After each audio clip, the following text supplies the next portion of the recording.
जहर से अगर कोई आदमी मरा है तो छिपाया नहीं जा सकता। एक बाल या एक नाखून भी काफी है। क्या आपको लगता है कि उनकी मुस्लिम पहचान की वजह से उनको सजा भुगतनी पड़ी? एक बड़ी कॉन्स्पिरेसी के तहत ये बात तय हुई कि मुख्तार का अंत अब जल्द से जल्द हो जाना चाहिए। एक का नाम है ब्रजेश सिंह और दूसरे के नाम है त्रिभुवन सिंह। उन लोगों ने लगा दिया, डिप्यूट कर दिया एसटीएफ को, इसे खत्म करना है। क्या आपके परिवार का सियासी रसूख खत्म हो जाएगा? 40 दिन के लगभग पहले मुख्तार ने ये सूचित किया कि हमारी हत्या का अब इन लोगों ने नया षड्यंत्र रचा है, मुझे जहर देने का। पूछा कि और इन्होंने जो जहर खाया है उसके लिए क्या टेस्ट कराया? सुपरिटेंडेंट ने रेडियोग्राम और वायरलेस भेजा है मोहम्मदाबाद हमारे होम थाने को कि सूचित कर दिया जाए अफजाल अंसारी को कि उनका भाई चिंताजनक हालत में है। आपके खुद के पिता, आपके दादा, आपके नाना, उनका तो नाम किताबों में दर्ज है हीरोज की तरह, तो ऐसा क्या हुआ? मीडिया ने उनकी छवि बनाई थी कि वो एक दुर्दांत बहुत बड़ा अपराधी है, क्रिमिनल है, और उसे माफिया डॉन तक कहा गया। नमस्कार, द वायर में आपका स्वागत है। मैं हूं आरफा खानम शेरवानी। मुख्तार अंसारी की मौत के बाद से, हवालात में मौत के बाद से लगातार ये मामला गरमाया हुआ है। मुख्तार अंसारी एक ऐसा नाम जिसको कुछ लोग कहेंगे कि डॉन है, गैंगस्टर है, क्रिमिनल है। दूसरे लोग कहते हैं वो गरीबों के मसीहा हैं, रॉबिन हुड हैं, जो अमीरों से पैसा लेकर गरीबों में बांटते रहे। हमने तमाम तरह की हमने वहाँ से आने वाले बयानात भी सुने हैं जिसमें जो तथाकथित निचली जातियों के लोग हैं, जो गरीब लोग हैं, उन्हें मसीहा के तौर पे मानते हैं। लेकिन राष्ट्रीय मीडिया में अगर देखें तो उनकी डॉन और गैंगस्टर की एक इमेज है। और ये भी सच है कि 60 से ज़्यादा उनके ऊपर मुकदमे रहे और तकरीबन 20 साल वो जेल में रहे। अब ये नया मामला जो सामने आ रहा है वो ये कि उनकी मौत को लेकर उनके परिवार के लोग आरोप ये लगा रहे हैं कि उनको जेल में जहर देकर मारा गया ताकि रास्ते से हटाया जा सके और दूसरे चुनाव से पहले इस पूरी सियासत को पोलराइज किया जा सके, यानी ध्रुवीकरण किया जा सके। इस मुद्दे पर बातचीत करने के लिए हमारे साथ इस वक्त गाजीपुर के सांसद अफजल अंसारी मौजूद हैं, जो कि मुख्तार अंसारी के भाई हैं। ये एक ऐसा परिवार है जो स्वतंत्रता सेनानियों का परिवार है, जो अंसारी साहब हैं, चाहे वो मुख्तार अंसारी हों या अफजल अंसारी हों। अफजल अंसारी हों, इनके जो पिता, इसके अलावा उनके दादा, उनके नाना, तमाम लोग स्वतंत्रता संग्रामी रहे, कांग्रेस पार्टी के संस्थापकों में से एक रहे। अब फिलहाल इस मामले को वो किस तरह से देख रहे हैं? बड़े बड़े दावे भी कर रहे हैं कि 20 साल तक भी ये पता लगाया जा सकेगा कि उनको जहर दिया गया या नहीं, इस तरह से उनको दफन किया गया है, इस तरह के सबूत उनके पास हैं। क्या कहना है अफजल अंसारी का? आइए उनसे बातचीत करते हैं। अफजल अंसारी साहब, बहुत दुख की बात है कि आपके भाई की इस तरह से, मैं कहूँगी, बेवक्त मौत हुई है, जिसको कई लोग और आपके सपोर्टर्स खासकर हत्या का नाम दे रहे हैं। मैं आपसे जानना चाहती हूँ कि आपने भी कई बार कई इंटरव्यूज़ में ये कहा है कि ये मौत नहीं हत्या है। इसकी बुनियाद क्या है? आप क्यों कह रहे हैं ऐसा? देखिए, मुख्तार अंसारी साहब जुडिशियल कस्टडी में थे और राज्य की ये जिम्मेदारी होती है कि वो किसी भी व्यक्ति के जीवन की सुरक्षा करे। लेकिन जब ऐसी कंडीशन हो कि वो जुडिशियल कस्टडी में है और न्यायिक प्रक्रिया के दौरान उनको कारागार में रख करके सरकार की दोहरी जिम्मेदारी हो जाती है कि वो उनके सुरक्षा का प्रबंध करे। तीसरी चीज ये है कि मुख्तार अंसारी अभी जब बांदा जेल में थे तो उससे पहले वो पंजाब के रोपड़ जेल में थे। यूपी की पुलिस, यूपी के सरकार सुप्रीम कोर्ट में जाकर के याचिका दाखिल करके कोशिश की इस बात की कि मुख्तार के ट्रायल बाधित हो रहे हैं उत्तर प्रदेश में, उनको पंजाब से ट्रांसफर करके लाया जाए और बांदा की जेल में रखा जाए ताकि उनके ट्रायल हो जाए, जो यहाँ उनके खिलाफ आरोप।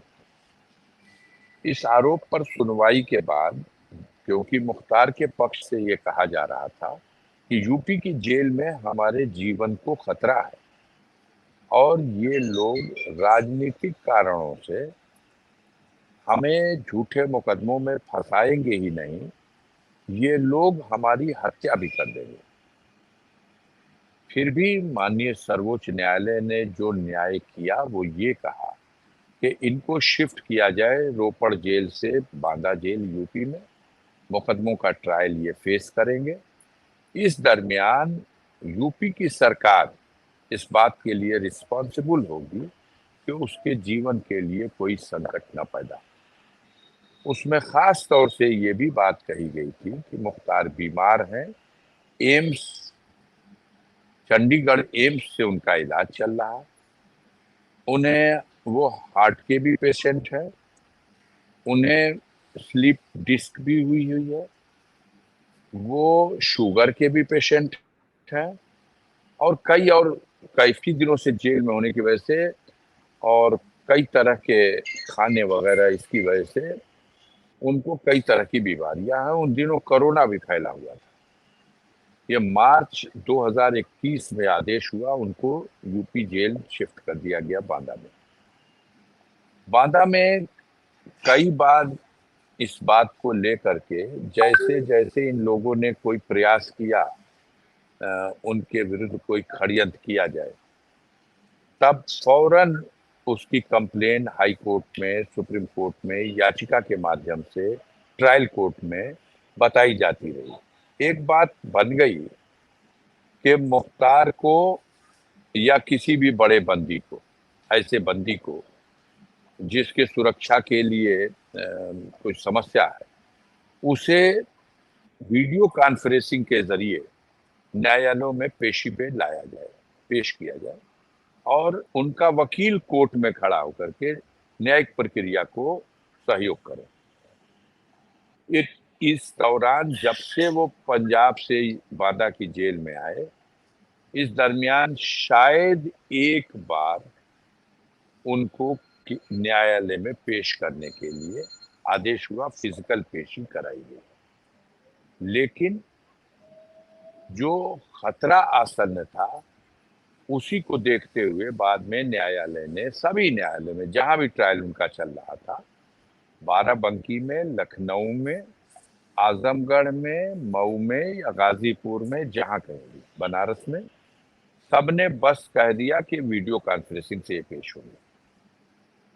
तो अब कहीं ले जाने और ले आने के दौरान उनके साथ कोई हादसा होने की संभावनाएं खत्म हो गई। अब क्या रहा? तो एक ये था कि जेल के अंदर कुछ इस तरह के बंदियों को भेज दिया जाए जो बंदी जेल में ही किसी मौके से उनके ऊपर हमला करे और उनके ऊपर कातलाना हमला हो या मार डाले। इसका प्रयास उन लोगों ने किया। समय रहते ही जैसे ही सूचना मिल जाती थी, फिर उसके लिए लिखा पढ़ी और कानूनी कार्रवाई शुरू हो जाती थी और मामला दब जाता।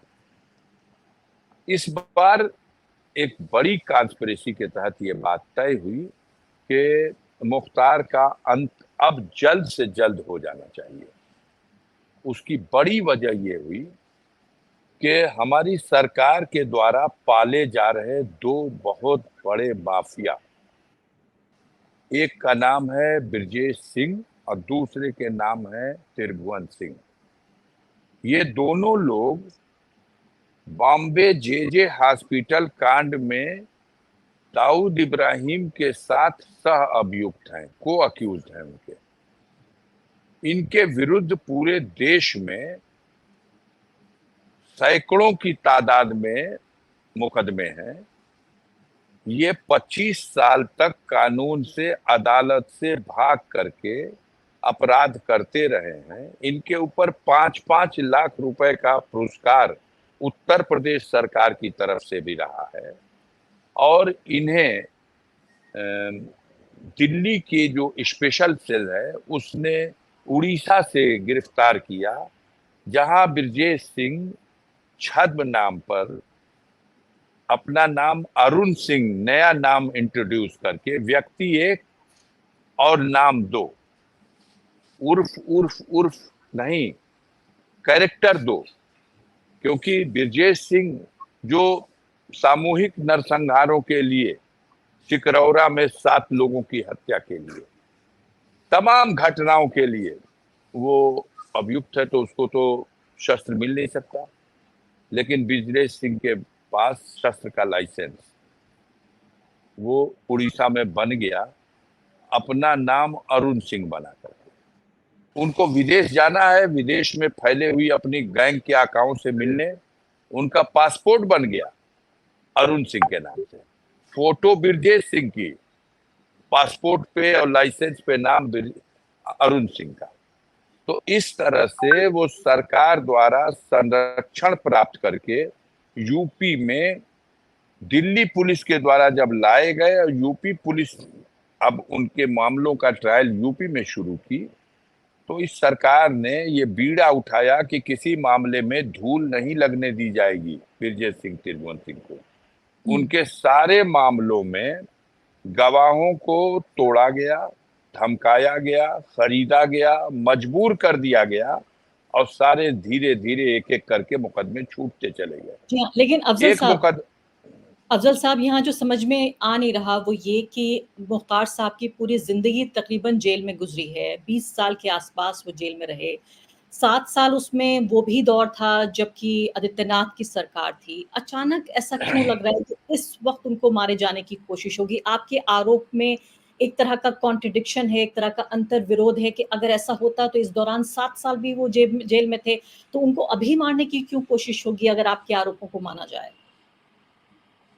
देखिए, हम वही बताने की कोशिश कर रहे थे आपको, और आप थोड़ा सब्र करेंगी तो आप समझ जाएंगी। एक तरफ तो सिक्के का एक पहलू है कि मुख्तार के खिलाफ जो मुकदमे हैं उनका ट्रायल कराना है, लेकिन जब मुख्तार जेल में आ जाएंगे तो मुख्तार भी अगर किसी मुकदमे के वादी हैं और उस मुकदमे के मुलजिम ब्रिजेश सिंह और त्रिभुवन सिंह हैं, तो क्या उसका ट्रायल नहीं होगा? उसका भी ट्रायल शुरू हो गया। खतरा यहां पैदा हुआ कि जब ब्रिजेश सिंह और त्रिभुवन सिंह के खिलाफ ट्रायल शुरू होगा तो ये कौन सी घटना है?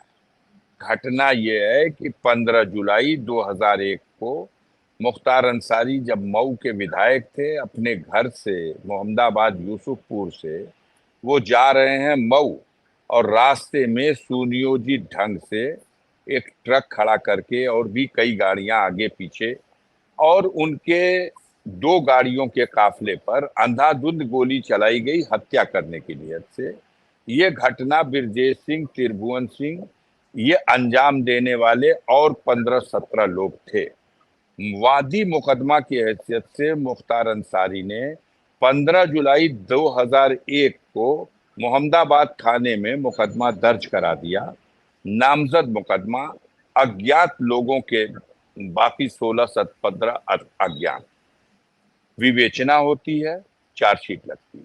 रोचक तथ्य ये है कि इस घटना में जो हमला हुआ था उसमें मुख्तार के गाड़ी में बैठे हुए उनके सरकारी गनर रामचंद्र प्रदीप, उनकी उस गोली लगने से मौत होती है, और उसी गाड़ी में बैठे हुए रुस्तम उर्फ बाबू की भी गोली लगने से मौत होती है। और उस घटना में जब हमला हुआ तो जवाब में मुख्तार के साथ जो लोग थे उन्होंने जब जवाबी कार्रवाई में गोली चलाई तो हमलावरों में से भी एक व्यक्ति, जो उस समय पहचान नहीं हो सकी कि वो कौन है, उसकी भी मौत होती है। 1 सप्ताह 10 दिन बाद पुलिस ने पहचान करा के बताया कि यह मारा गया व्यक्ति जो हमलावर है, जिसके पास 30 कार्बाइन बरामद हुई थी, कारतूस बरामद हुए थे, यह व्यक्ति बिहार प्रांत का रहने वाला है, इसका नाम मनोज राय है। चार्जशीट लगी, फरार है आदमी, तो मुकदमा तो चलेगा नहीं। जब पकड़ लिए गए तब भी मुकदमा चलेगा नहीं। जब वो यूपी में आ गए तब अब उसका चार्ज बन रहा है। अब मुख्तार अंसारी भी आ गए तो उसकी गवाही शुरू हो रही है। वादी मुकदमा सबसे पहले बुलाया जाता है गवाही के लिए, लेकिन ये विडंबना है कि मुख्तार अंसारी को गवाही के लिए सम्मन इशू हुआ, लेकिन कानूनी बाधा खड़ी करके मुख्तार अंसारी की गवाही नहीं होने दी गई। ठीक है। 10 अभी सर सुनिए, जी हाँ, बात अभी साहब सुनिए कुछ ना। और सवाल मेरे पास कुछ और सवाल भी हैं, थोड़ा जवाब लंबे हो रहे हैं, लोग और भी चीज़ें इसके पहलू जानना चाहते हैं। आप ज़रूर ये कानूनी पहलू बता रहे हैं, अच्छी बात है कि आप पूरा डिटेल में बता रहे हैं, लेकिन इसमें मेरे मन में एक सवाल ये पैदा होता है कि जेल में तो इतने सारे स्टाफर्स होते हैं, जेल के अधिकारी होते हैं, उनको खाने देने के काम से लेकर उनके सामने परोसने तक, आपको लगता है कि क्या जेल का पूरे स्टाफ को मैनिपुलेट किया गया होगा एक व्यक्ति की हत्या के लिए? हमारे चाहने से कुछ नहीं होता। मैं आपको बता रहा हूँ, सुनिए, पूरी सरकार का मतलब सरकार के मेन जो लोग हैं, उन लोगों ने लगा दिया, डिप्यूट कर दिया एसटीएफ को, इसे खत्म करना है। अब खत्म करने का तरीका क्या होगा, उसमें स्पेशलिस्ट बैठे हैं, तय कर दिए।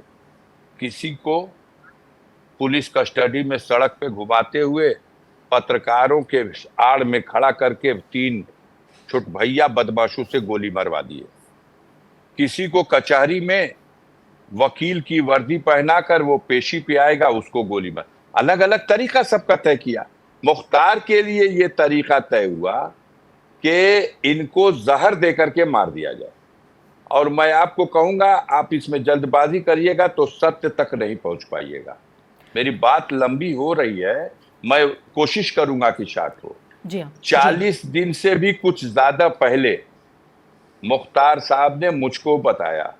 एक तो पहले ये समझ जाइए कि जेल में एक फोन होता है जो हर बंदियों के लिए है कि वो 5 दिन तक सप्ताह में अपने परिजनों से बात कर सकता है, एक बार में 5 मिनट। तो उनकी मुझसे बात होती थी। और ये भी सुन लीजिए, वो फोन करते थे तो पीसीओ से करते थे, हम उनको नहीं कर सकते, वही करेंगे। और जितनी फोन से उनकी हमारी बात हुई है, मैंने सब टेप किया है, जो आज भी मेरे पास सुरक्षित है, जो एक पुख्ता सबूत है। अब आपको बताते हैं, 40 दिन के लगभग पहले मुख्तार ने ये सूचित किया कि हमारी हत्या का अब इन लोगों ने नया षड्यंत्र रचा है, मुझे जहर देने का। और हमारे सामने जो खाना आता है, रूटीन में उस खाने को बना करके जब लाया जाता है, तो एक बंदी रक्षक यानी जेल का सिपाही, एक वार्डन और एक डिप्टी जेलर इस खाने को टेस्ट करता है, तब मुझे खाना दिया जाता है। तो उसने बताया कि इत्तेफाक है या क्या है, मेरा वार्डन, मेरे बैरिक का खाना चखने वाला बंदी रक्षक और मेरे बैरिक का इंचार्ज खाना बनवाने, परोसने, खाने और खिलाने वाला डिप्टी जेलर, ये तीनों जो खाना खाए थे, ये तीनों बीमार पड़ गए हैं। तीनों का इलाज जेल के हॉस्पिटल से हो रहा है, इनकी हालत ठीक नहीं है। फिर तीनों ले जा करके मेडिकल कॉलेज में भर्ती कराए गए हैं और तीनों 4 दिन 5 दिन जेल में वहां मेडिकल कॉलेज में एडमिट रहे, तब इनकी जान बची है। जी, जी। हमने इस बात से सुपरिटेंडेंट से भी कहा है। अब जब मुख्तार को जेल में जहर दिया गया, तो मैंने उनसे कहा है, श्रीमान जी, मुख्तार को तो जेल में जहर दे दिया गया, उसने खुद लिख करके कोर्ट में भेज दिया और हमको भी बताया है। तो उन्होंने कहा, देखिए, हम तो खाना चेक करा के देते हैं। हमने कहा, आपने चेक कराया था और फला डिप्टी जेलर और वार्डन कैसे हालत खराब हो गई और हॉस्पिटल भेजना पड़ा। तब सुपरिटेंडेंट साहब ने कहा कि लेकिन तीनों की जांच में एक तरह की तो रिपोर्ट नहीं आई। एक की तो आई कि इसको पॉइजन है, लेकिन दूसरे की आई कि गैस है, और तीसरे में कुछ नहीं आया। हमने कहा, इसका मतलब कि मुख्तार अंसारी जो खाना खाए हैं, उसमें आपका कहना कि अगर उन तीनों की एक बात आ जाती तो आप मानते इसको। आप बीमार है ये तो मानते हैं? बोले हाँ बीमार है।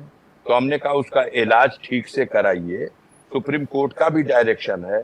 हमने 2 डॉक्टरों को बाहर से बुला लिया, ये 20 तारीख को बात हुई है, 28 को मौत हुई है, याद कीजिएगा 20 तारीख को मेरी बात है, और मेरे पास रिकॉर्डिंग पूरी है कंप्लीट। जी हाँ, और वो जब अपने बच्चों से बातचीत कर रहे थे, वो रिकॉर्डिंग मैंने भी सुनी है, वो शायद 24 या 26 तारीख, जी हाँ, नहीं, जी हाँ, ये 28 तारीख की है। जी हाँ, कुछ घंटे पहले की बातचीत है। अब मुझे बताइए कि इम्पोर्टेंट 4 रिकॉर्डिंग है। जी, ठीक है, ठीक है। 20 तारीख की जो मेरी हुई है, जिसमें जहर की साफ बात है।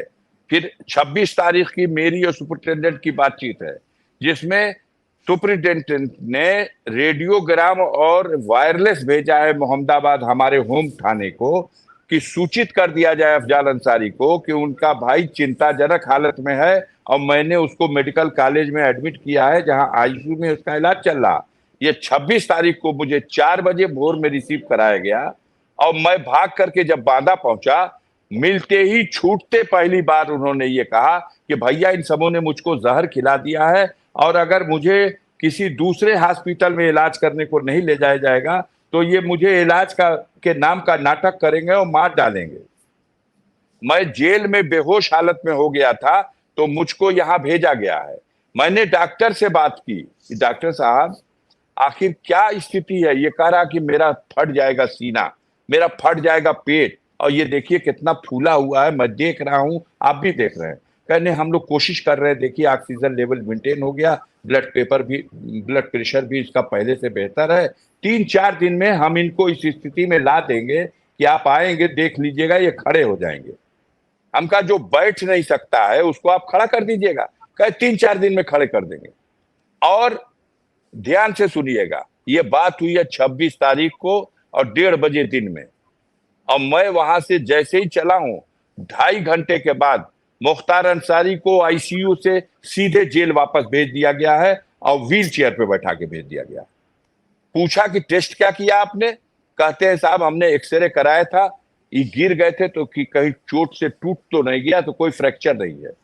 पूछा कि और इन्होंने जो जहर खाया है उसके लिए क्या टेस्ट कराया? कहे हमने इनका अल्ट्रासाउंड कराया है।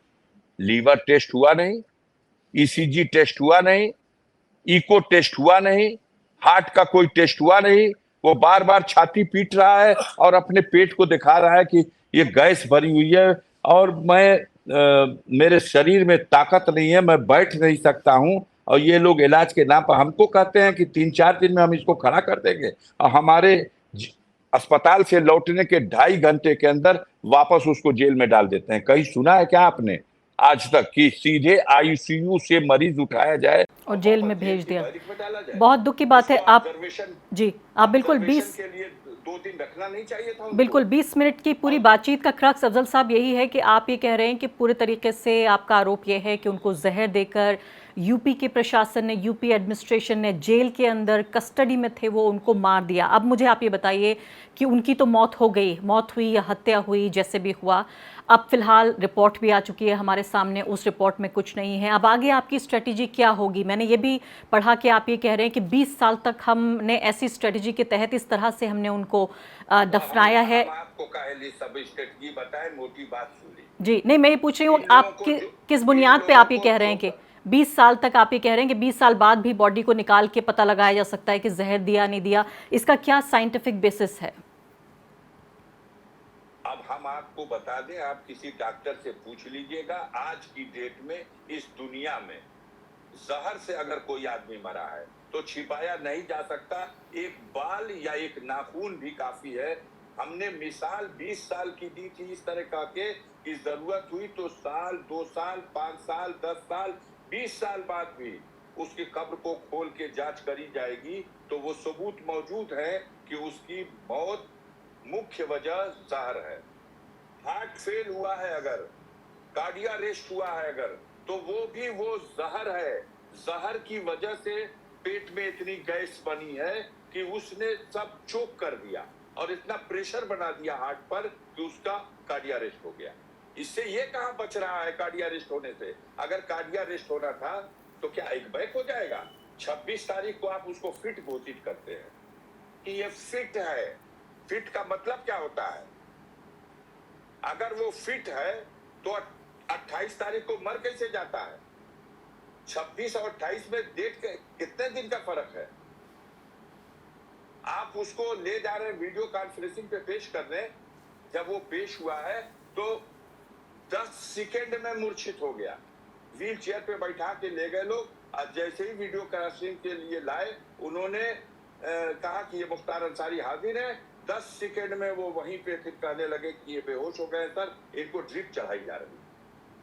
आप जेल में ड्रिप चढ़ा रहे हैं, अब मौत हो जाने के बाद आप हॉस्पिटल ले जा रहे हैं, हॉस्पिटल में वो है, कोई एक कारण बता दे कोई भी कि 26 तारीख को जब 2 बजे रात में उसको ले जाके आप एडमिट कराते हो, क्रिटिकल पोजीशन और इसलिए आईसीयू मिलता है, तो उसी 26 तारीख को 4 बजे शाम को उसको आप डिस्चार्ज करते हो कि ये फिट है, और फिर 28 तारीख को उसकी मौत हो जाती है, तो आप कहते हो कार्डियक अरेस्ट हो गया। जी, अफ़ज़ल साहब, मेरा अगला सवाल आपसे ये है कि अब आप उनकी मौत के बाद मुख्तार साहब की 2 तरह के लोग हैं, लोग 2 तरह के धड़ों में बँट गए हैं, पोलराइज़ हो गए हैं। एक तरफ वो लोग हैं जो कहते हैं वो डॉन थे, गैंगस्टर थे, उनके ऊपर दर्जनों मुकदमे थे जिसमें हत्या तक के संगीन मुकदमे थे। ऐसे में क्यों मातम किया जाए? रिपोर्ट आ गई है अस्पताल की जिससे पता चलता है कि कुछ नहीं हुआ उनके साथ और ये नेचुरल डेथ थी।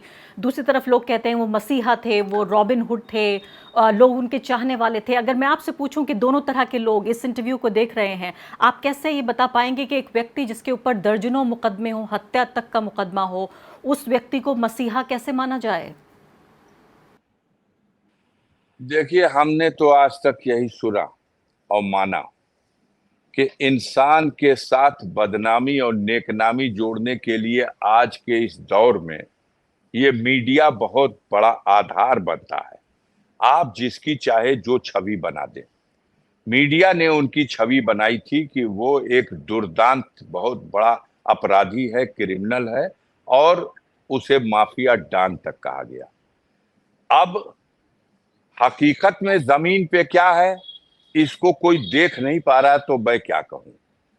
माना यह गया है कि इंसान की औकात क्या है, उसकी अंतिम यात्रा में पता चल जाता है। वो कितना बड़ा इंसान हो, कितने पद का हो, कितनो शोहरत वाला हो, लेकिन उसकी अंतिम यात्रा उसकी औकात का पता बताती है। ये एक पैमाना है। मुख्तार अंसारी की अंतिम यात्रा 3 दिन से पूरे क्षेत्र को पुलिस की और फोर्स की छावनी बना दिया गया। सारे स्टेट में red alert, police flag march, चारों तरफ नाकाबंदी, नदियों पर बने हुए चह के पुल खुलवा दिए गए। उसके बाद आपको अगर नहीं कैमरे से कहीं देखने को मिला है, तो आप उस दिन की हकीकत जो लाइव टेलीकास्ट हो रही देख लीजिए। वो बुलाई हुई रैली की भीड़ नहीं थी जो लंच पैकेट दे करके लोगों को इकट्ठा किया जाता है। वो किसी साधन और किसी सुविधा के जरिए बुलाए गए लोग नहीं थे। वो लोगों के जज्बात थे, उनके लिए उनकी मोहब्बत थी कि वो अपने एक हीरो का अंतिम दर्शन करना चाहते थे, अपनी मिट्टी देना चाहते थे। अब आप आपकी उसको आप जी। आप सुनिए। अब मुख्तार अंसारी रहे नहीं, हम्म। हम उनको शंकराचार्य साबित नहीं कर पाएंगे, और आप उनको माफिया डॉन समझते रहें। आप या आपसे मतलब कृपा करके अपने पे मत लीजिएगा। मैं जी। कह रहा हूं भारत की वो गोदी मीडिया प्रस्तुत करती रहे। अब जो जिस जिस जिन लोगों जिस मिट्टी में उसका खमीर था, उस मिट्टी में उसका खमीर मिल चुका। उसके साथ नेकनामी और बदनामी तो दफन हो चुकी है। लेकिन याद रखिए कि जो भी हो, पूर्वांचल में भारतीय जनता पार्टी के लोगों ने जो समय तय किया था मुख्तार अंसारी के साथ ये घटना करने का, हो सकता है ब्रजेश सिंह और त्रिभुवन सिंह को मुकदमे में बचाने में कुछ हद तक उनको सफलता मिल जाए। लेकिन याद करिएगा, इस इलेक्शन में उनको इसका बहुत बड़ा खामियाजा भुगतना पड़ेगा। और भारतीय जनता पार्टी को पूर्वांचल की गरीब जनता, मुख्तार की पहचान किसी मुसलमान लीडर की नहीं थी और न किसी डॉन की थी। गरीब उनके लिए रो रहा है, और हर कौम, हर फिरके और हर जात का गरीब रो रहा है। हर इंसाफ पसंद इंसान रो रहा है। जिस निर्दयता के साथ उनकी हत्या की गई, उसको कोई भी सही ठहराने को 2% होंगे लोग, 2 में 100 में 2% होंगे जो किसी पूर्वाग्रह की वजह से ग्रसित होंगे और ऐसी बातें कहेंगे। लेकिन बाकी ये बताइए, आवाम, मुझे बताइए, क्या आपको लगता है कि उनकी मुस्लिम पहचान की वजह से उनको सजा भुगतनी पड़ी? क्योंकि अगर डॉन ही मान लें तो डॉन हम को हम 2 हम दर्जन हम डॉन जी। हम बता दें, यहाँ जो ब्यूरोक्रेसी है, उनकी ज़हनियत गंदी है। उन्होंने उसको मुसलमान समझ के जितना टॉर्चर किया हो। मुख्तार का कैरेक्टर जो था वो कभी भी मजहब, जात और धर्म के नाम पर कुछ नहीं था। वो गरीब और सताए हुए लोगों की मदद करने वाला था और उसने हमेशा मदद की। और चीख चीख के लोग कह रहे हैं हम आपको भी आमंत्रित करेंगे, आइए उस अपने चेंबर से निकल के किसी दिन सड़क पर गांव में और उस इलाके में पूछ लीजिए। गरीब धन दौलत से गरीब होता है लेकिन ईमान का बड़ा मजबूत होता है, और जिसको वो अपने दिल में बसा लेता है वो चाहे आप कुछ कर डालिए, आप उससे उसकी छवि को नहीं खराब कर सकेंगे। आज गरीब रो रहा है, आज 5 दिन हो गया, लेकिन आज भी उसकी कब्र पर मट्टी डालने का आज भी नजारा एक दिन आके देख लीजिए या अपना कैमरा भेज के दिखवा लीजिए। सुबह से 10 बजे रात तक आज भी रोज उसके कब्र पर मट्टी देने वाले जा रहे हैं। जी हाँ, अफजल अंसारी साहब, मुझे ये बताइए, ये बड़ी बात है वाकई जो आप कह रहे हैं, और मैंने वो भी देखा कि किस तरह से जो ज़िला प्रशासन है, जो ज़िलाध्यक्ष हैं, मजिस्ट्रेट, उनके साथ आपकी बहस हो रही थी। डॉन, गैंगस्टर, एक दुर्दांत व्यक्ति बताया गया। लेकिन ये भी तो आप इस फ़र्क को समझिए कि आपके खुद के पिता, आपके दादा, आपके नाना, जो इतनी इस तरह की हिस्ट्री रही है आपके पूरे परिवार की, उनका तो नाम किताबों में दर्ज है हीरोज़ की तरह। तो ऐसा क्या हुआ इस पीढ़ी के साथ कि इनको डॉन, गैंगस्टर ये सब बताया गया? क्यों बंदूक का साथ लिया जब आपके परिवार के तमाम लोग स्वतंत्रता संग्रामी रहे? सुनिए, सामंतवादियों के इस क्षेत्र में जहां गरीबों की इज्जत आबरू, उनके मान सम्मान और उनका हक हिस्सा दिलाने के लिए जो व्यक्ति भी संघर्ष करेगा, जो इन सामंतवादियों के, पूंजीवादियों के, सांप्रदायिक ताकतों के खिलाफ हिम्मत करके खड़ा होगा और जिसके पीछे गरीब लामबंद होगा, उसको इस तरह की संज्ञा मीडिया के माध्यम से दे दी जाएगी। मुख्तार अंसारी के साथ भी अनफॉर्चुनेटली यही था। एक आदमी जो जेल में है उसके खिलाफ 65 मुकदमा लिखा गया। या तो तुम्हारा जेल और तुम्हारा पूरा सिस्टम एक्सेप्ट करो कि फेल है, और अगर तुम्हारा जेल और तुम्हारा सिस्टम सब कुछ फिट है, चाक चौबंद है, तो 65 मुकदमा मुख्तार के जेल में रहने के दौरान उसके ऊपर लिखा गया। आज की डेट में अब वो मर चुका है, फाइलें बंद हो जाएंगी। आपसे हम चुनौती दे के कह रहा हूं, मंगा लीजिए उसके मुकदमों की लिस्ट और बता दीजिएगा हमको कभी कि उसमें एक भी मुकदमा ऐसा है जो 25 अक्टूबर 2005 के पहले का है। 25 अक्टूबर 2005 को मुख्तार जेल गए हैं, उनकी कॉन्स्टिट्यूएंसी में दंगा हुआ है। उस दंगे की आग को बुताने के लिए वो वहां गए और उनके ऊपर ही आरोप लगा करके मुकदमा कायम किया गया, जिसमें सिलेंडर करके वो जो जेल गए 25 अक्टूबर को। 25 अक्टूबर 2005 के बाद मुख्तार अंसारी 29 मार्च 2024 को अपने घर लौट के आया, लेकिन वो एक लाश की शक्ल में, और इस दरमियान 65 मुकदमा उस पर लिखा गया। आपसे जब मेन बात कहने की बात आएगी तो आप उस चैप्टर को बंद कर देती हैं।